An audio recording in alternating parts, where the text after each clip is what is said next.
Every empire, however, tells itself and the world that it is unlike all other empires, that its mission is not to plunder and control, but to educate and liberate.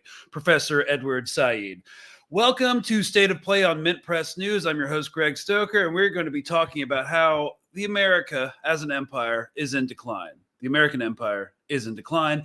And last Tuesday, the majority of voting Americans chose to hasten that decline by electing former President Trump. So join us tonight to examine Trump's incoming cabinet, immigration policy, stance toward Israel and Iran, and also to talk about why the Democratic Party is collapsing and absolutely will not save you from fascism. So we're going to get into that. Now, first of all, sorry for the poor video quality. I'm in a hotel in Atlanta, and the internet sucks, so I'm just using my MacBook camera, so it's not great.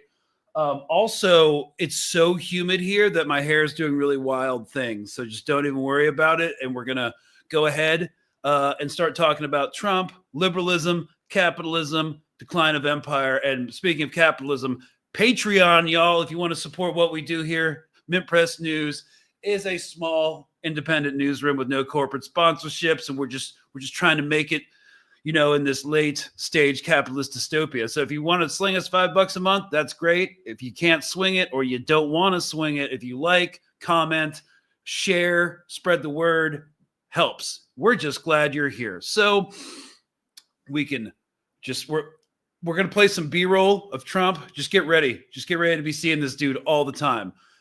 So if the U.S. election results from last week surprised you, then you haven't really been paying attention.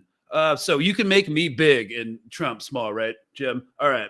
So you haven't really been paying very close attention to the coalescing social, economic, and political problems in America, an empire in decline. Last Tuesday, the majority of voting Americans, as we already said, chose to, hasten it. They think they're saving it, but it's not going to happen. But this is all happening because of a lot of different reasons. But for right now, we're going to be focusing on the Democratic Party. So the Democratic Party's collapse is manifest and undeniable and validates left-wing critiques of its rightward drift, empty identity politics, and they're not empty, okay, because they're not. But that's how a lot of people in the center, even center left, see what they call wokeism.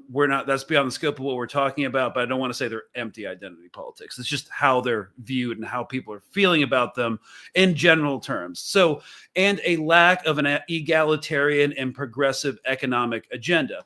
While this may be validating for leftists who were criticized, lampooned, and defamed by Democratic Party elites for warning about this collapse, the decades-long failure of the Democratic Party to become a bastion of the working class, not just the white working class, which is a loaded term that's used by the Trump campaign, but the actual working class, has paved the way for a full-on fascist and ultimately self-destructive takeover of the United States. And predictably, self-identifying liberal elites are now raising their voices to cast blame on everyone but themselves, voices that were previously silent about the genocide in Palestine, the betrayals of progressive climate and immigration policies by the Biden administration, and the suppression of Stop Cop City and environmental activists in Atlanta. And while they decry the downfall of democracy, it's unlikely that they will learn from their mistakes and will be sublimated into a junior partner in an overridingly fascist system rather than alter course and become a truly radical party. So here we are, locked in support of two highly visible forever wars in Ukraine and West Asia, and a very unpredictable president-elect with clear signs of cognitive decline. It's difficult to say with certainty what he will do. Most of his policy positions, right, are mutable and vague. But here are 7 action items that Trump has discussed previously throughout his career and on the campaign trail. And it seems like insofar as he's willing to implement anything, he's going to pursue this, especially the last couple items. So one, his main thing is deport undocumented migrants. While campaigning, Trump promised the biggest mass deportations of undocumented workers in U.S. history, with many experts warning that deportations on the scale promised by Trump will face huge legal and logistical challenges and could slow economic growth. Yeah, that's putting it mildly. I think that's how the BBC phrased it. Oh, it'll do a lot more than slow economic growth. And we're going to get into that.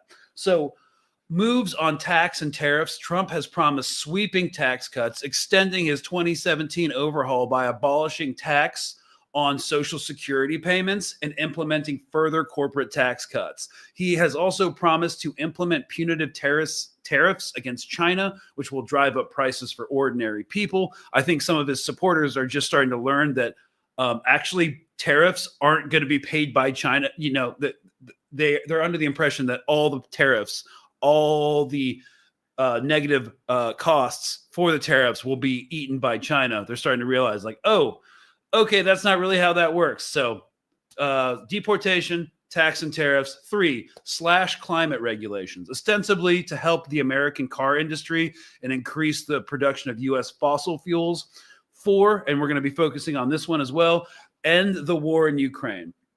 Trump wants the U.S. to disentangle itself from foreign conflicts generally. Regarding the war in Gaza, Trump has positioned himself as a staunch supporter of Israel, but has urged the our American ally, to end its war by the time he's sworn into office. That's probably not going to happen, and he's probably not going to actually pressure Israel to stop doing anything. He did, after all, take, what, $100 million from Miriam Adelson, a Zionist mob boss, in order to get his support to annex the West Bank. So wouldn't hold he might be against the war in Ukraine, but staunch supporter of Israel.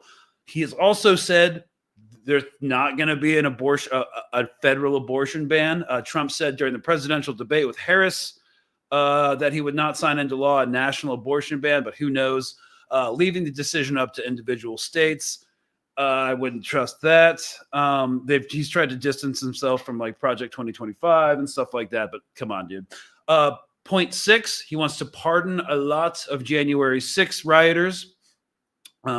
Obviously, because that's what the good dictator should do, free his cronies. And 7, fire special counsel Jack Smith, who is leading 2 investigations against him. So those are the 7 points. We're going to be focusing on deportations, maybe some tax and tariffs, but mainly deportations and his stance on the war in Ukraine and Israel, because they have consequences not just for how politics is going to go down in America, but also how that's going to be exported to Western Europe, as there's a bent towards becoming more and more right wing. So join us tonight on State of Play to examine Trump's incoming cabinet, his promised policies mentioned above, and what they would mean for America and, again, the world in general. Well, it's going to empower a lot of right-wing politics. So first, I wanted to circle back before we really get into it to the Dems losing, because it's a sign of things to come. You know, I'm going to just restart this over. It's a sign of things to come.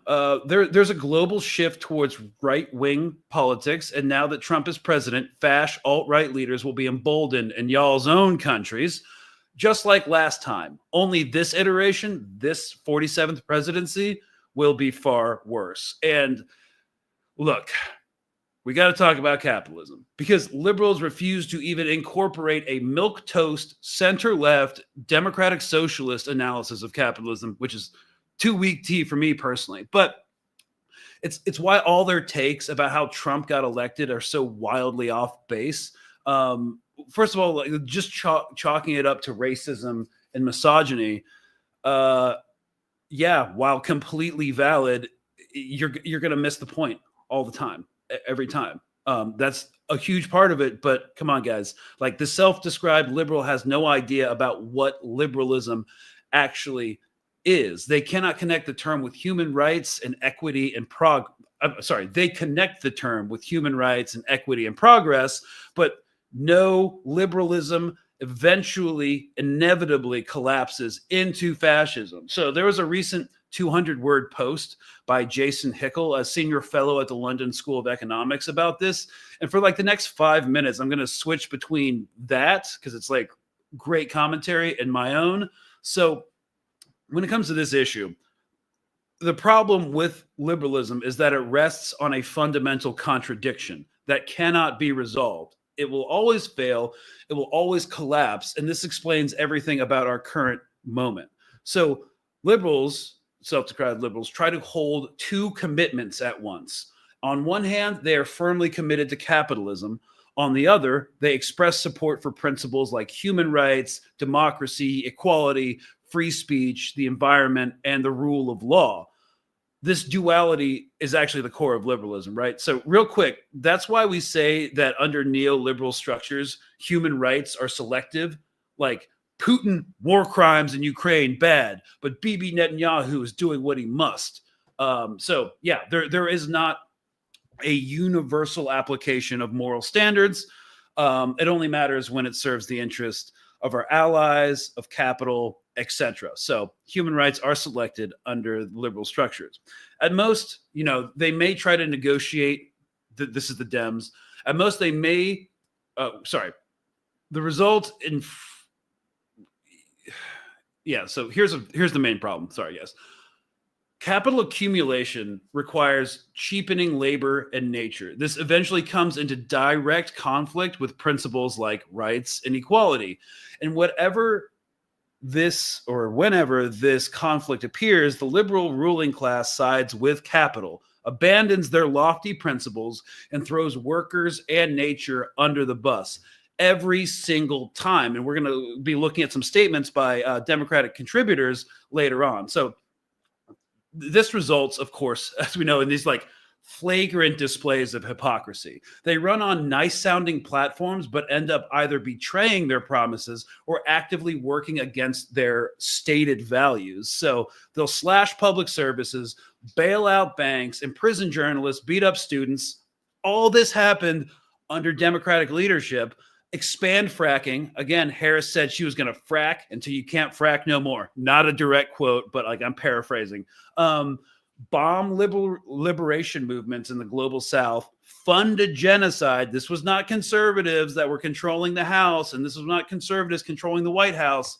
They'll even trash international law itself, as you saw, anything that's needed to maintain the conditions for capital accumulation. So, guys, at most, they'll try to negotiate mediocre compromises, a few social policies here and there, some abortion rights, a tiny increase in minimum wage. And we can talk about that, how it's not really increased, but nothing that might pose any serious threat to, again, as Jason Hinkle says, capital accumulation, thus the soul-crushing slowness of liberal incrementalism. So that's kind of like what Harris preached, right? We just need to get in office and slowly, over time, we can make slow, responsible, steady progress. And that's what we call liberal incrementalism. It doesn't work. It's never worked. And we're going to look at the the immigration crisis, the deportation crisis, and really get into how that's crap. Thus, ultimately, they are unwilling to take any of the obvious steps that would actually resolve our urgent social and ecological crises, right? This is why, in the end, the majority of Americans don't trust liberal politicians. This is why they come across as so fantastically insincere and even sneering. Like their entire Harris campaign was positioned to appeal to the elite, right? So I'm speaking. If you want, say that. If you want Trump to win, that's why nobody trusts them. And so this is why they seem like spineless and empty. The center cannot hold, right? Because liberalism will always collapse, inevitably handing power to fascists. And this is not acceptable, as Jason Hinkle is saying. There's only one way to overcome this deadly impasse, he argues, and that is to mobilize a socialist alternative, a political movement that can unite the working classes, plural, because when people say like working class, I kind of get like, oh, are they doing like being like class reductionists and only talking about white people? So that's an important thing that I like to bring up too.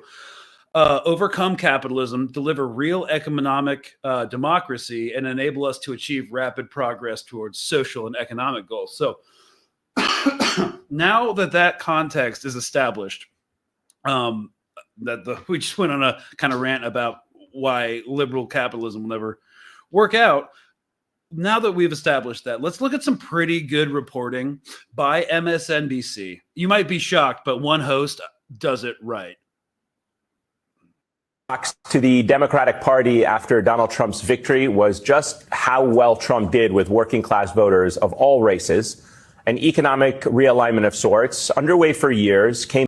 Yeah, I mean, a lot of people are talking about how, it was just, white people voted for Trump. But like the data, and again, exit polls aren't great. I have a huge problem with exit polls. So when he says working classes of all races, I mean, that is supported by what we have with exit polls. Again, exit polls are completely problematic. The data is always skewed. So take that with a grain of salt, but let's continue. Back to bite the Democrats, according to some. And it has many wondering, how did the party of FDR, Social Security, Medicare, and labor become the party of high-income voters? And how did the party of Donald Trump and Elon Musk win with voters who make less than $100,000 a year? That's a great question that everybody should be asking themselves. You guys already know the answer, probably. Senator Bernie Sanders kicked off the debate this week by saying that Democrats have abandoned the working class. In a conversation with the New York Times, the former House Speaker, Nancy Pelosi, shot back. And this is how she explained the Democrats losing ground with working class. Okay, guys, this interview with Pelosi, I listened to it, and it is the most gaslighty, off base, out of touch thing I've ever heard. I think the Daily did it, like the New York Times podcast did the original interview or something. Wow.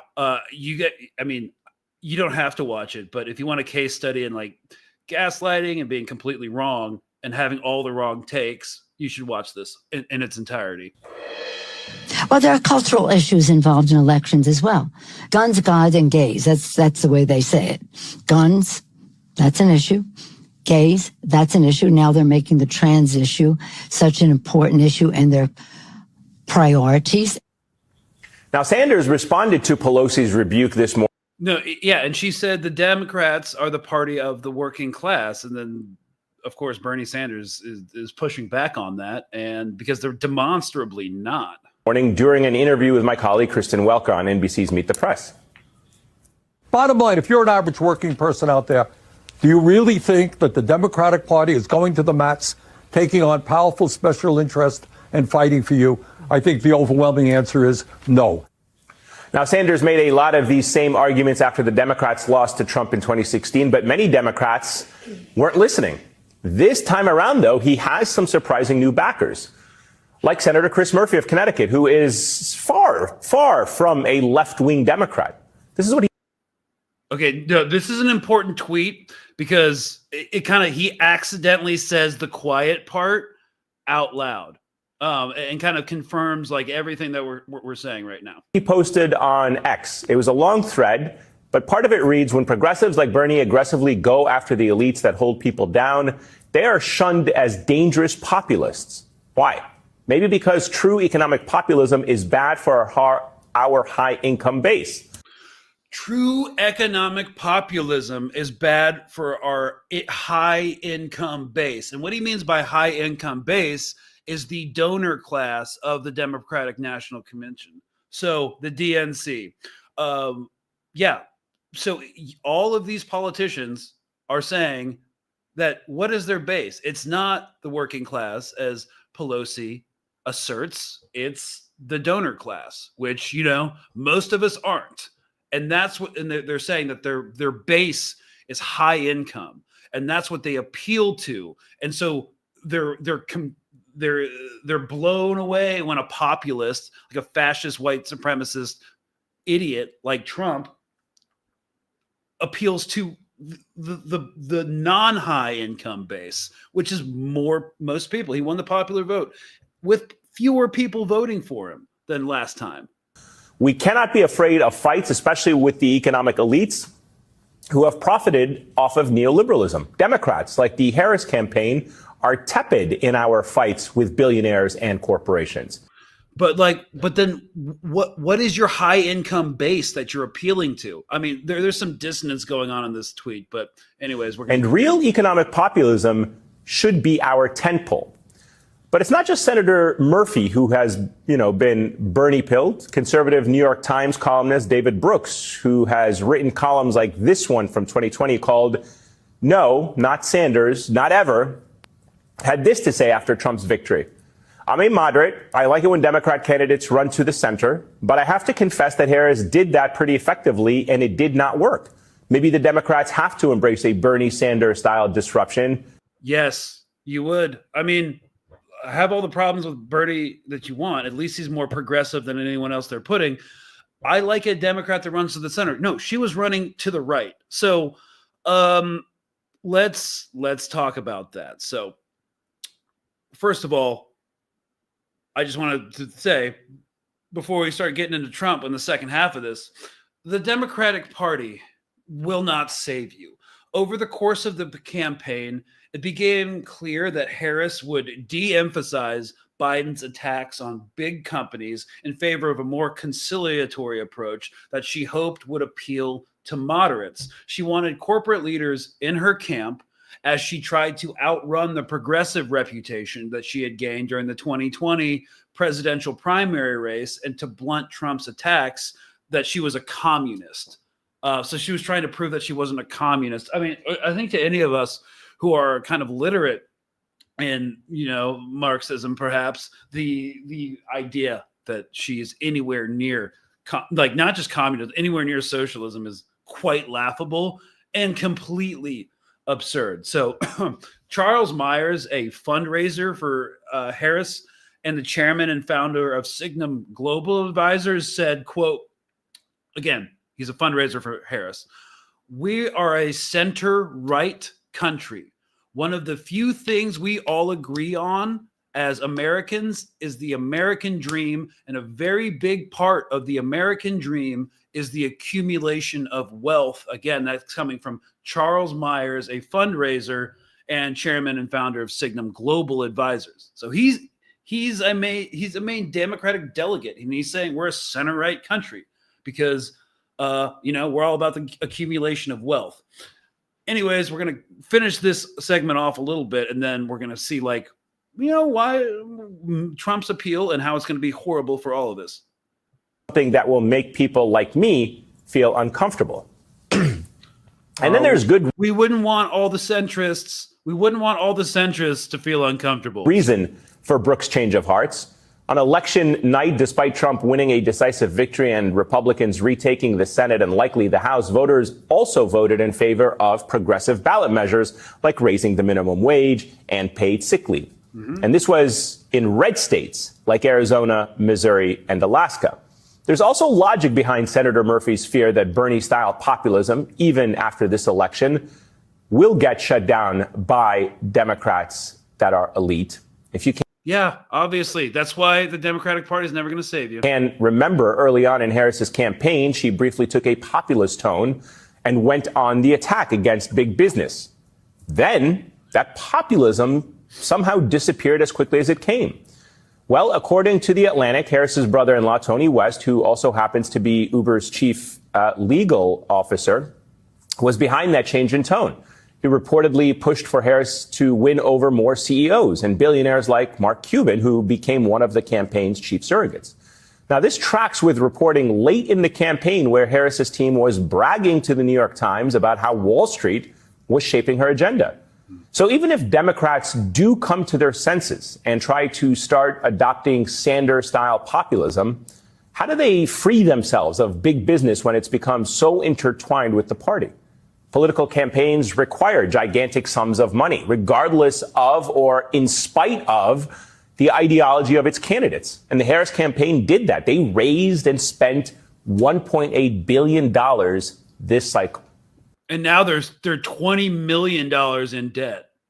The top pollsters, consultants, and strategists all profit handsomely from these campaigns. Then they often go work in the private sector, working for the very companies Democrats should be running against. I can say one thing. If Democrats can't answer this question, they may be in for more election nights in the future, like the one we witnessed on Tuesday.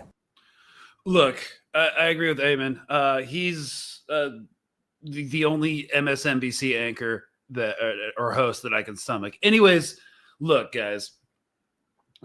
Yeah. Dance party with Beyonce is not cheap at all. So look, I think I've made my case. Inside liberalism is fascism, and that's coming either way. And we're going to look at bipartisan bills that mobilize state violence here in a second. The Democratic Party and the top 1%, which both parties serve, will not save you. So speaking of both parties, let's turn to Trump. The Democrats are a collapsing party. A lot of their policy makers and decision makers believe that the high income base is their actual base, not grassroots, not the working classes. So I think they will obviously have more election nights that in the future, and they'll eventually become a non-viable party because, of course, the people who control the Democratic Party do not want economic populism. So Bernie-style stuff, regardless of how you feel about Sanders and his inability to call what's happening in Palestine a genocide, he will be blocked from access to political power. And a lot of the reasons why Trump's president again is because they chose to run Hillary Clinton because it was, quote, her turn. Was she the best candidate? No, but it was her turn. She was amongst the political aristocracy within America. And she lost, putting in Trump. And then, a lot of Democratic operatives, DNC operatives, have come forward and said the decision to throw Bernie Sanders under the bus and to run Biden was not because Biden was the only one who could defeat Trump. He was the only one who could defeat Bernie. And again, this is not an endorsement of Bernie freaking Sanders, but I'm just saying that's why the Democratic Party is going to collapse, because they have one agenda and they will only put forward candidates that push that agenda, the agenda of the 0.1% donor class. So, yeah. And now we can finally turn to Trump. As we outlined this, and again, the reason I spent the first half of this episode talking about this is because, what does a Trump presidency mean for the rest of the world? Well, at least for the rest of the Western world, y'all's politics are going to, in political movements, while different from our two-party system and while culturally different from what's going on in America, are going to follow these same trends, and it's going to have massive implications for the global South. So, look, as we outlined 7 definable policy positions of Donald Trump based off what he said, which you can take with an entire freaking salt shaker, let's look at them.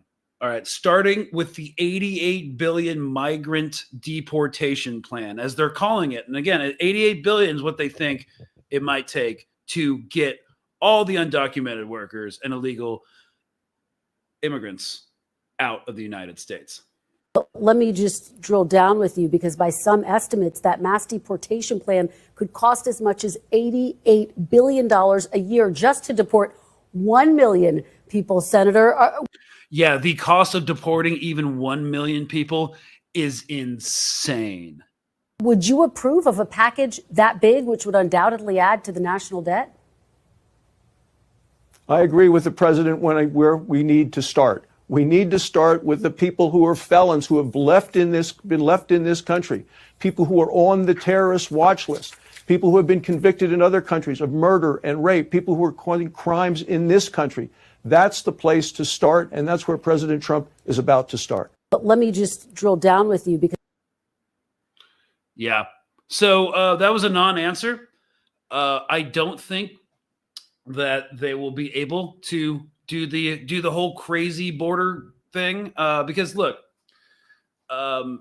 President-elect Trump has said he has no choice but to pursue mass deportation after the election results, and told NBC News that there is, quote, no price tag on on the operation. So on Sunday night, he named Tom Homan, the former acting director of U.S. Immigration and Customs Enforcement, as his administration's border czar. So Homan was has vowed to run the largest deportation force in U.S. history and has said workplace operations will resume, which means they go and raid people's place of business and look for undocumented workers. Yeah, if the plan targets undocumented workers and temporary workers in addition to migrants who have recently crossed the border, the construction industry will be hit hard, as will housing and agricultural sectors. So not only will it cost $88 billion to remove like 1 million undocumented workers, because you have to do intelligence operations, you have to find them, you have to track them, you have to transport them, you got to store them somewhere until you find, in concentration camps, essentially, which you have to build in order to send them back. And of course, increasing operations to the scale that they're talking about, building massive internment camps, which will, again, of course, eventually be used on, actual American citizens and political dissidents as this shit gets more and more fash. It costs a lot of money, So not only will it cost a lot of already taxpayer money, the construction industry will be hit hard, as will housing and agricultural systems. And illegal immigrants actually do pay taxes. They pay over $125 billion of taxes a year. So by one estimate from an immigration policy group, the GDP could shrink by 1.1 to 1.7 trillion. But in his recent comments, Trump has also said his plan will bring more businesses into the country, and the U.S. needs more workers to grow. Yeah, there's really no sense in any of this policy. The anti-immigration stuff is a hallmark of these like authoritarian regimes that mobilize fear of the other, of foreign outsiders, people of color, in order to get the white folks to literally vote against their own interests, vote to imprison themselves, vote to bankrupt themselves, basically vote against their children's future.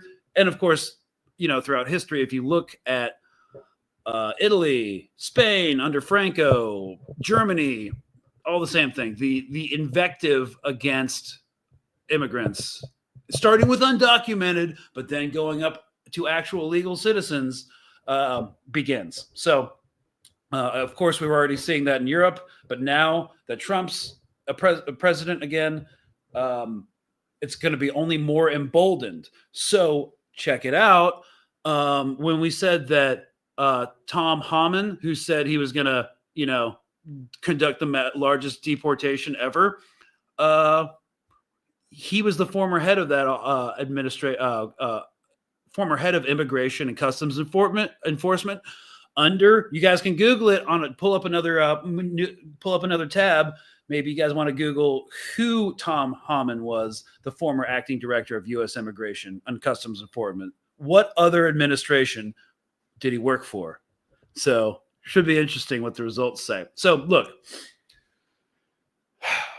under Trump administration, the weaponization of state violence will not just fall on undocumented workers, but also the unhoused. Okay.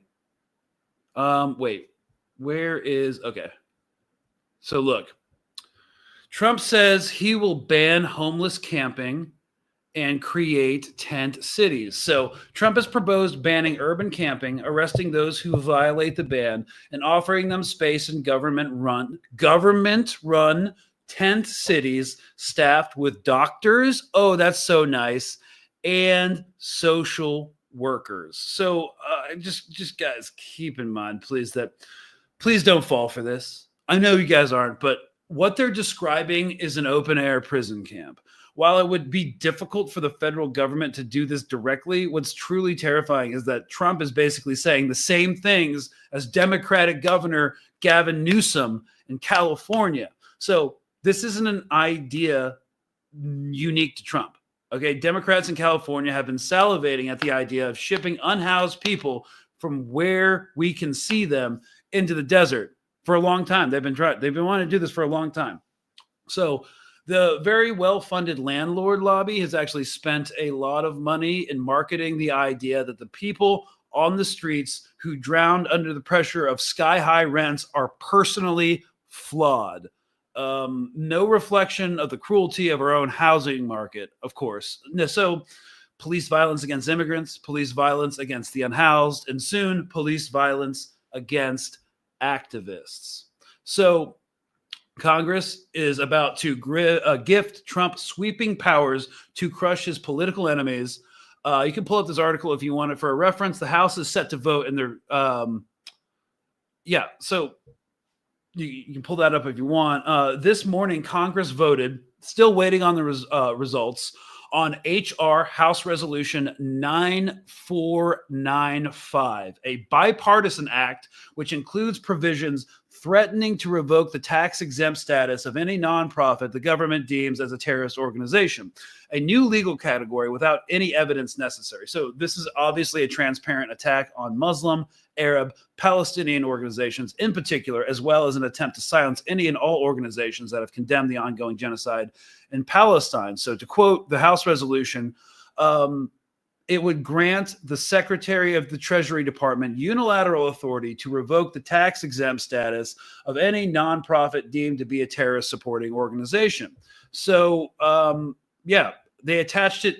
Okay, so it's also paired with a provision that would provide tax relief to American hostages held by terror groups and other Americans to unjustly imprisoned abroad. So that's a really popular provision, and they attached it to a super popular bill that everybody likes because they want to make it hard for people to say no. The reality is that if they really wanted the hostage thing to become law, they'd pass it by itself. So it's already illegal to intentionally provide support to terrorist organizations, obviously.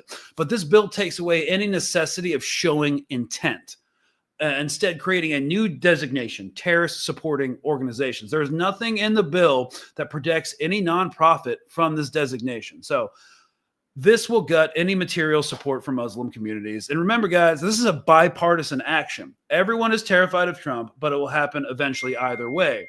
Y'all can't, sorry, I'm getting texted. Y'all can't talk about mass deportation. You can't talk about any of this, right? You can't talk about mass deportation without talking about Clinton, George W. Bush, and Obama.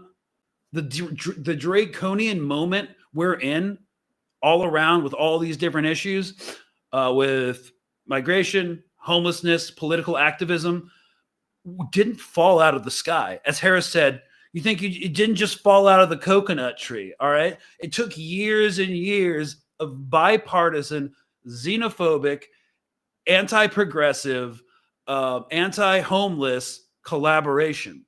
Again, because both parties, I'm having to spoon feed people like class consciousness in my own personal life. It's like both parties serve the top 1%.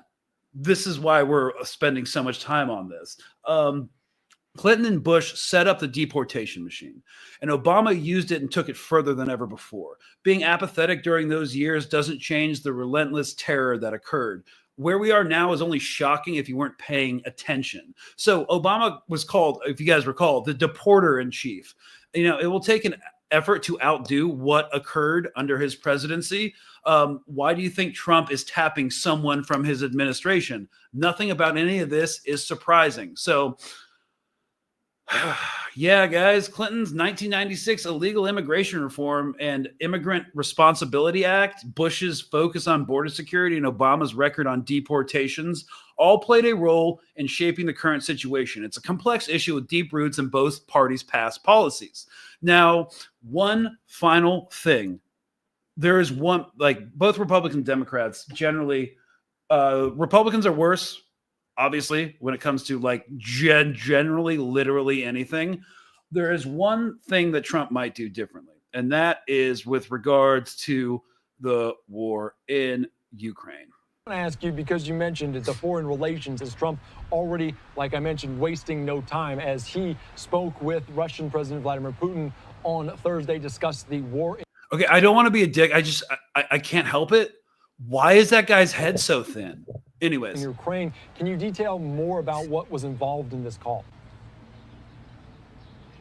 Well, this is a report. This is a report, Andy, coming from the Washington Post that has not been confirmed from the Trump team. In fact, in that Washington Post piece, it says that Ukraine was given a heads up because President-elect Trump had spoken to Ukraine's President Volodymyr Zelensky the day before. But the Ukrainian spokesman for the Ukrainian Foreign Ministry is saying that that call didn't take place. The call warning them about this call to Russian President Vladimir Putin. So the Trump team, we do have a statement from the Trump team. I won't read it, but I'll sum it up. They're neither confirming nor denying that this call took place Thursday between the president-elect and the Russian president.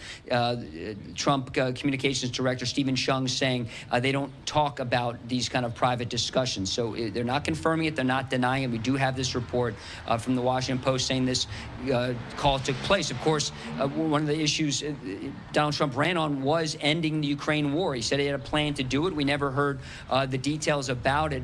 There's certainly a number of Republicans on Capitol Hill. We heard from Bill Haggard. He's saying he wanted to cut some of that funding, said he had never voted for it. But Ukraine right now is losing territory. They've lost 57,000 soldiers over the past nearly 3 years. That's the same number the United States military lost in the Vietnam War. And there's a lot of concern that how much does Ukraine have left? It also remains to be seen what is President Biden going to do. Zelensky's been begging to send long-range weapons into Russia to take out some of these bases, launching some.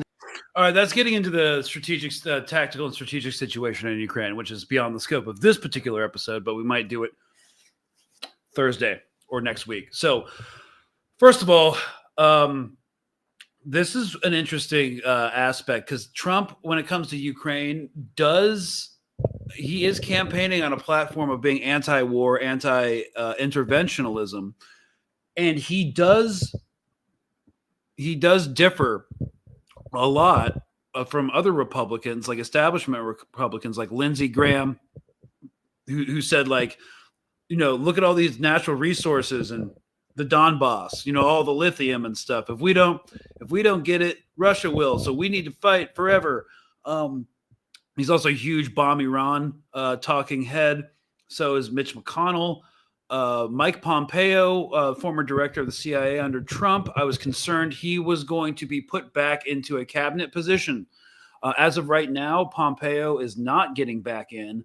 But that doesn't mean he's cutting out all war hawks from his cabinet and his policies. He said some vacillating things on Iran. He really doesn't like Iran. And so we might see conflict there, but he is, again, campaigning on a platform of being anti-war. We know from what he said and what he did during his presidency, increasing bomb yields dropped on Afghanistan and a number of other things, authorizing the assassination of General Soleimani.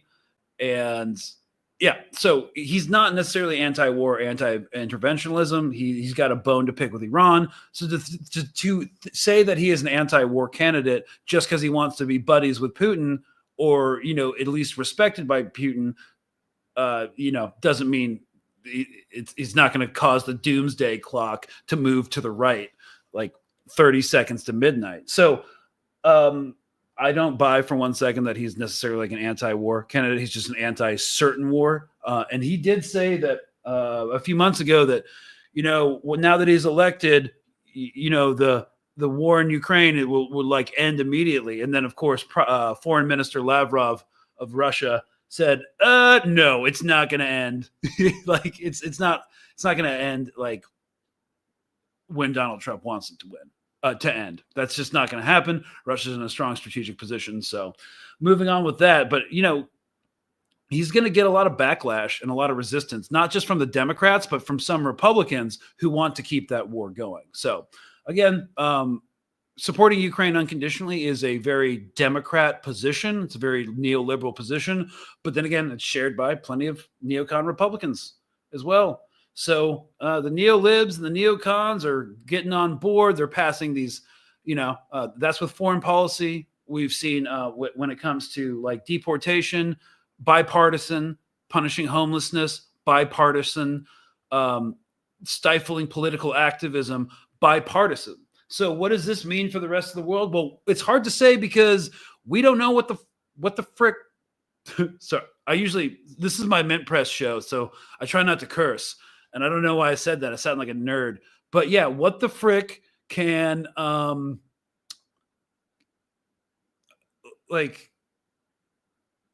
sorry, I lost my train of thought real quick. Okay, so no, it was,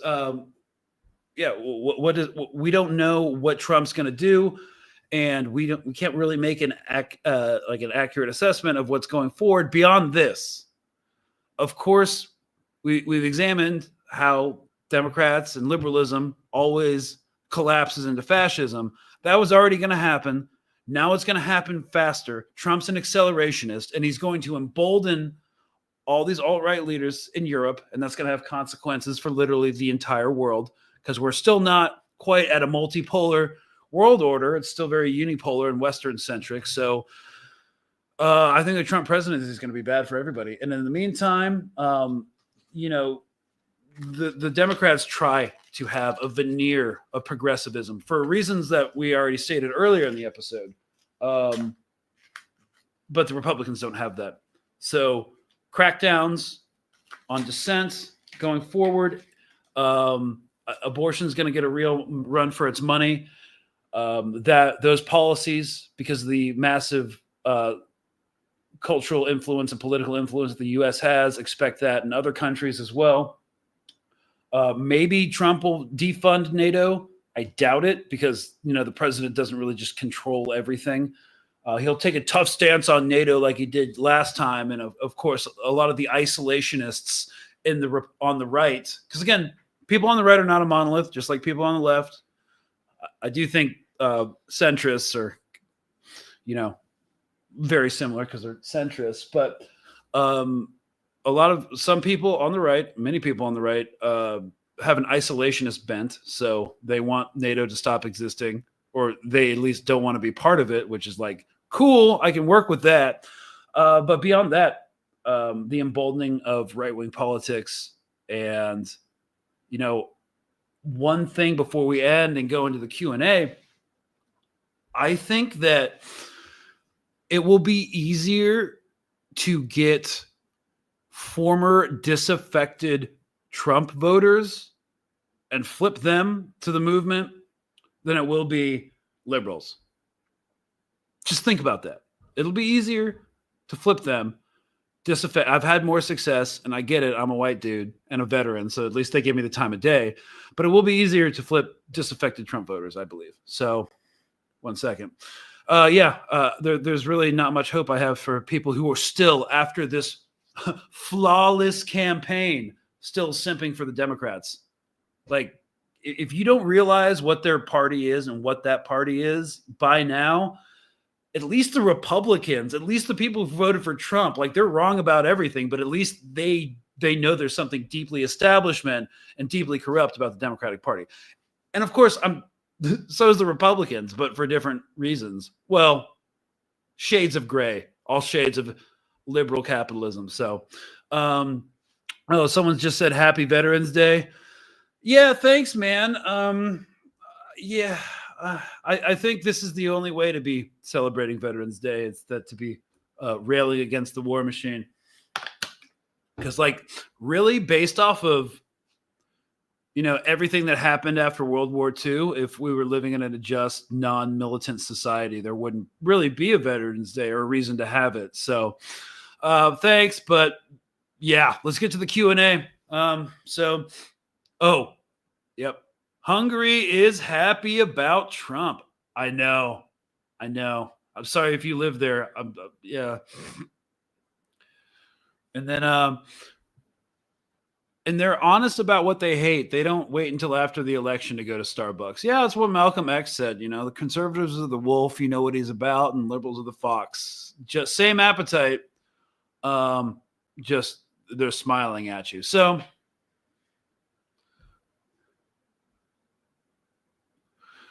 Capitalism leads to innovation. It innovates only what is profitable and manipulates a need for it after. Dude, did you know that literally nothing was invented until 400 years ago? There weren't wheels. There weren't beds. There weren't swords. There weren't books. There was no art.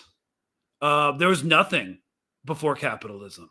Thanks, Robin0608 for that penetrating insight. So, what I hate, what I hate about exit polls. Okay. What I hate about exit polls is it's never normalized. Like it says X% of black voters voted a certain way, but you always need to put that next to what was the turnout of black voters, etc. Yeah, which is why they try to take an average of exit polls, but still the data is not solid. It never has been. I didn't look at polls the entire election. And I imagine everybody did. Harris is going to lose. I don't need polling data for that. So I just need to, not be a smug asshole to, be able to empathize with other people who are disaffected with Harris. Yeah. Are they, a lot of them racist and hugely misogynistic? Absolutely. But, we didn't know. We just had to look at the Harris campaign and the Trump campaign and the tenor of the American people. And, you kind of got it coming. And of course, her not distancing herself from the genocide in Palestine was a big deal. So Roland S. Martin pointed out that the reason why Biden won in 2020 was because he's a white male. Yeah, that helps. That really helps. And a lot of people were pissed off at Trump. Harris didn't carry those white voters in Wisconsin, Michigan, Pennsylvania, and Georgia. Yeah. I mean, look, no one's arguing that racism and misogyny isn't part of this. You would be insane to argue that. The only thing, and the reason I harp on the class consciousness, is because it's something liberals will never talk about, and it's why they won't win elections. And that's why they're going to continue to get swept. But yeah, no one's denying that that's one of the major, if not one of the biggest contributing reasons to why she didn't win and why Biden did win. Where did the 11 million votes go? Were all those voters too busy smoking grass, and then all of a sudden they're like, oops, I forgot to vote. Where do I vote? Is this election day? So yeah, there's the available data says 11. Yeah, there was a far less voter turnout, especially for the Democrats than the Republicans. Yeah. Where did they go? I'll just say this. I can't answer the question. We don't know why people didn't vote or didn't choose to vote. I have theories. They have to do with the Democratic elite crafting the policy of the Harris campaign and having nothing to offer to working people of all races. And I think being attached to a genocide and a war machine wasn't helpful. Also, being a black woman was not helpful. And I don't mean to frame it like that, but that's one of the reasons. No one's saying that that's not a thing. And yeah, people are just a lot of people are also disenfranchised by the electoral system. They didn't show up for the popular vote because they're I live in Texas. Why? It's a red state. My vote doesn't matter.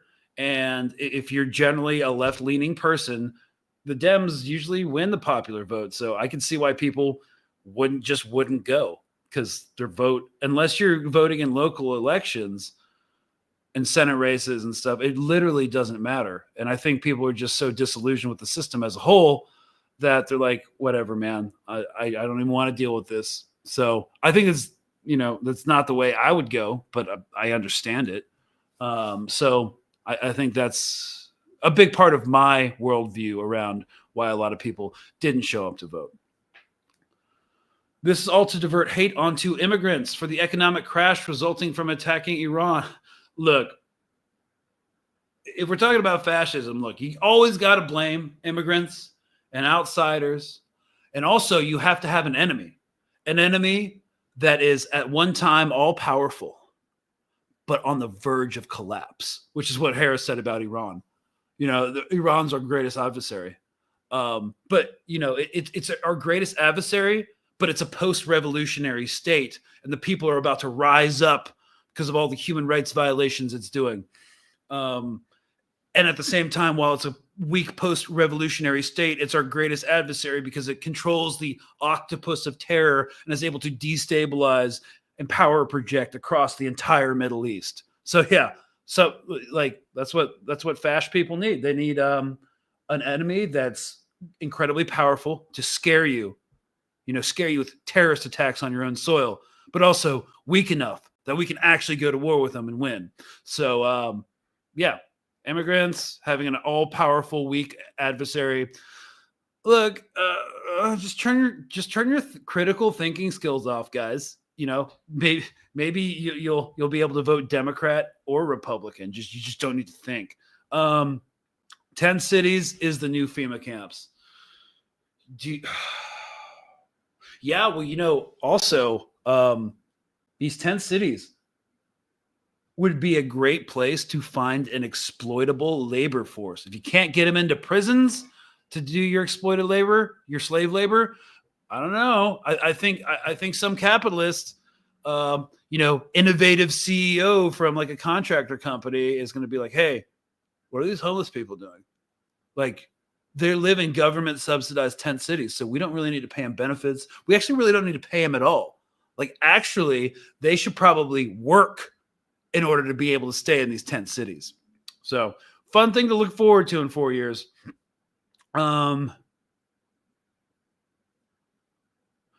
Homelessness will become more common once the cost of living spikes again. I mean, over half Americans don't even have $500 as emergency funds for unemployment, rent arrears. Yeah, most Americans don't even have $500 for emergency funds.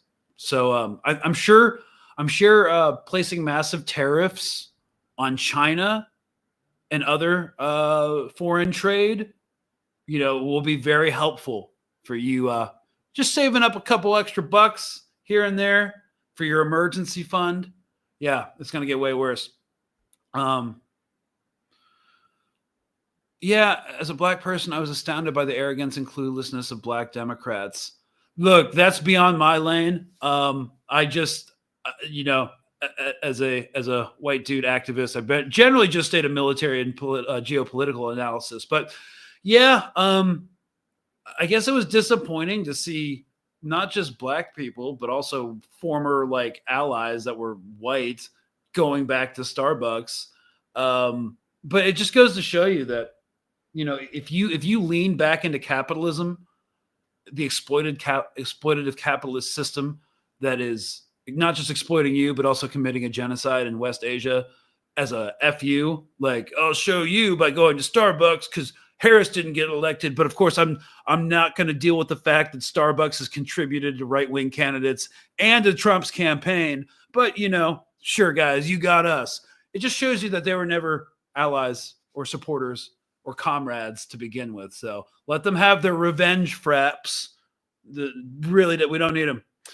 All right, guys. Well, that was our episode about things to look forward to with the Trump presidency and how, in general, vague ways it's going to impact the rest of the world. So if you think this was helpful, send this to a friend. We're trying to push this out into the algorithm, and we'll see you next time. Looks like it's going to be Thursday. Not sure what the subject matter is going to be, but thanks so much for showing up. Thanks for your questions, and we will see you next time on State of Play at Mint Press News. Cheers, y'all. Have a good night.